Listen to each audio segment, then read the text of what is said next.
Today we're taking a look at these MLB matches, which are happening on Friday, May 27, 2022, and giving you match breakdowns, betting tips and predictions in general on these games. Welcome back to High Stakes, let's get straight into it. Also, don't forget to subscribe to get notified as soon as we release these sport prediction videos, and if you would like more betting tips and predictions, then check out our Patreon in the link down below. Our new Patreon is a way for us to help you improve your chances of making more money. Multiple plans are available for each and every one of you. You can get 30 extra betting picks all the way up to 500 extra betting picks per month. Stop wasting hours of your time searching for bad betting picks that ends up costing you a lot of money. Join the High Stakes Patreon now and get the best betting picks. Going back to our video, we will give you 2 betting picks for each game, a team pick and a total pick based on facts and detailed explanation. So make sure to watch our videos till the end so you don't miss any of our picks. Atlanta Braves vs Miami Marlins. Our team pick is Atlanta Braves. And here is why. The Marlins will have Trevor Rogers on the hill for the 9th time of the season. Rogers just pitched against the Braves in his previous start last week and was clobbered, surrendering 5 runs including 3 homers in 4 innings, and was tagged with a loss to fall to 2-5 on the season. The young southpaw tossed gems against the Padres and Brewers prior to that one and has accrued a 5.20 ERA and a 1.51 WHIP in 36.1 innings pitched on the season. Rogers has been abysmal against the Braves, going 9-5 with a 6.15 ERA and 26.1 innings of work. Ian Anderson will make his 9th start of the season on Friday. Anderson just took on the Marlins in his latest effort and wasn't at his best, conceding 4 runs on 7 hits in 6 frames and was charged with a loss to even his record at 3-3. The young right-hander isn't pitching gems but has been effective, posting a 4.07 ERA and a 1.36 WHIP in 42 innings pitched. Anderson has been mediocre in his career against the Marlins, filing a 1-3 record and a 4.50 ERA in 7 meetings. The Marlins continue to stumble, losing 5 out of their last 6 games overall entering Thursday night. The Braves are playing better recently, sporting a 4-1 record in their last 5 games after recording a series win against the Phillies. Furthermore, Marlins starter Trevor Rogers usually has trouble against the Braves. He just surrendered 5 runs in 4 innings against the rivals last week and has squandered 20 runs in 26.1 career innings against them, equating to a 6.15 ERA. Braves starter Ian Anderson features a solid 3.57 ERA in his last 4 starts. Our total pick is under the total, and here is why.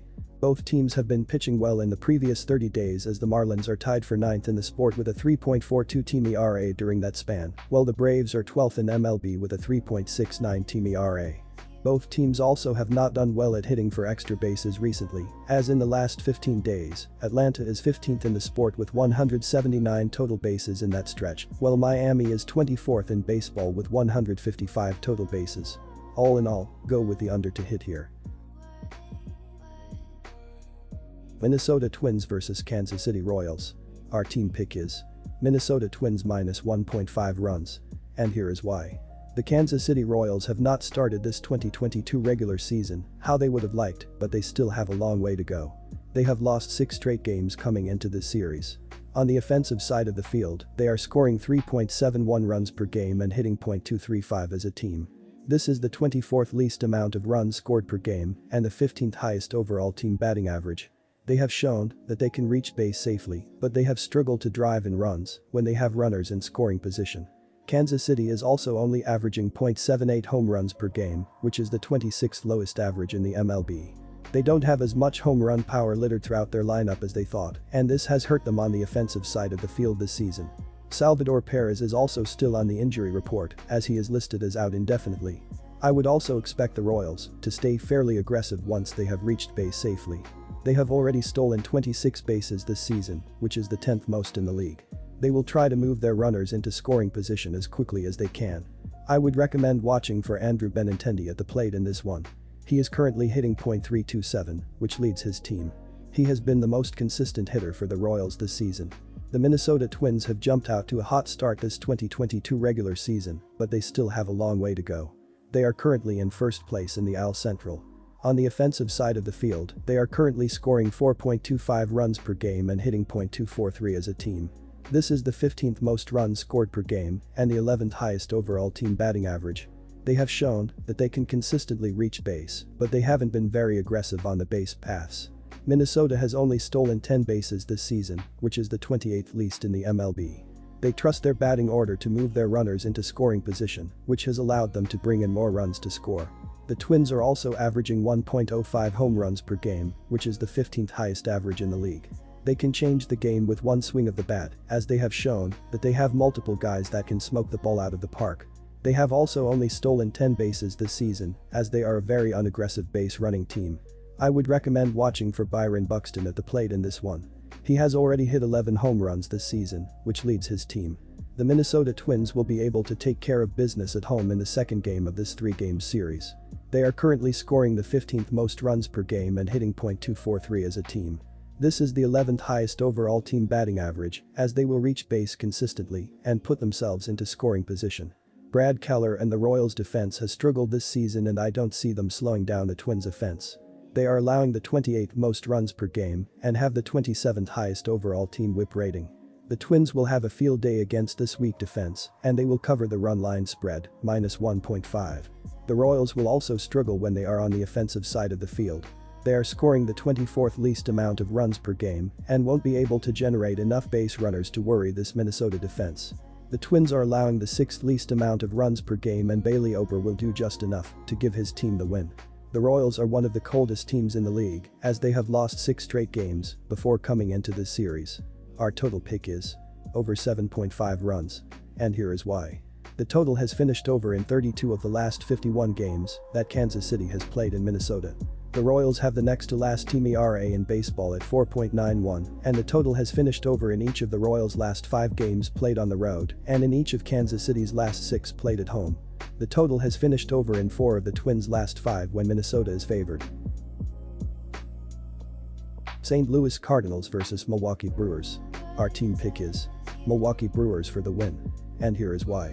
Milwaukee won for the 5th time in 7 games as they took the rubber game of their 3-game set with the Padres on the road Wednesday.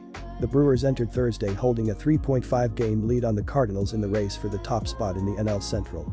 Against San Diego, Milwaukee finished with only 4 hits, with Andrew McCutchen, the lone player, with 2 in the contest. Tyrone Taylor and Rowdy Tellez each knocked in a run to help the Brewers claw out a win. Aaron Ashby didn't factor in the decision as he threw 5.2 innings, allowing 1 run, none earned, on 4 hits with 3 walks and 5 strikeouts. Luis Perdomo, 1-0, earned the win as he threw 1.1 scoreless innings of relief, allowing 1 hit with no walks or strikeouts. Devin Williams worked the 9th for his 4th save. The expectation is that Dakota Hudson takes the hill for the Cardinals here as he makes his 9th start of the season. He comes in 3-2 with a 3.60 ERA, a 1.35 whip, 19 walks and 22 strikeouts over 40 innings of work on the year. Hudson didn't factor in the decision in his previous outing, which came against the Mets on the road last Thursday. He threw 4.2 innings, allowing 4 runs on 5 hits with 2 walks and 2 strikeouts in a game the Cardinals eventually lost 7-6 in 10 innings. In his last 3 starts, Hudson is 1-0 with a 4.40 ERA, a 1.60 whip, 8 walks and 4 strikeouts over 14.1 innings of work. Hudson makes his 8th career appearance and 5th start against the Brewers in this contest. He is 1-2 with a 5.14 ERA, a 1.571 whip, 13 walks and 20 strikeouts over 21 innings of action against them. Hudson is 14-3 with a 2.34 ERA, a 1.171 whip, 67 walks and 110 strikeouts over 153.2 innings of work in 39 career appearances, 25 starts, at Busch Stadium. We're looking at a pair of teams that are battling for the top spot in the NL Central, but there are question marks on both sides. The Cardinals have to figure out some pitching beyond the grizzled veterans Adam Wainwright and Miles McCollum. Hicks and Hudson have been less than stellar for the majority of the season. Milwaukee is trying to get their hitting to be more consistent at the plate. Woodruff has pitched well this season and has been the victim of some bad luck as his FIP ERA is more than a run, 3.67, lower than his actual mark. That means some positive regression is on the way for him. Give the upper hand to the Brewers as they get the victory in this contest. Our total pick is over, and here is why. Both offenses have been hitting for power this season, as the Brew Crew is 4th in baseball with 58 team home runs, while the Cards are 16th with 42 dingers. Both pitchers have faced these lineups once this season, so the batters have some intel on what worked and what is not against them, putting them in a better position. These teams have scored well lately, as Milwaukee is averaging 3.54 runs per game in their previous 13 games, while St. Louis is scoring 5.5 runs per game in their last 14 games. All in all, go with the over to hit here.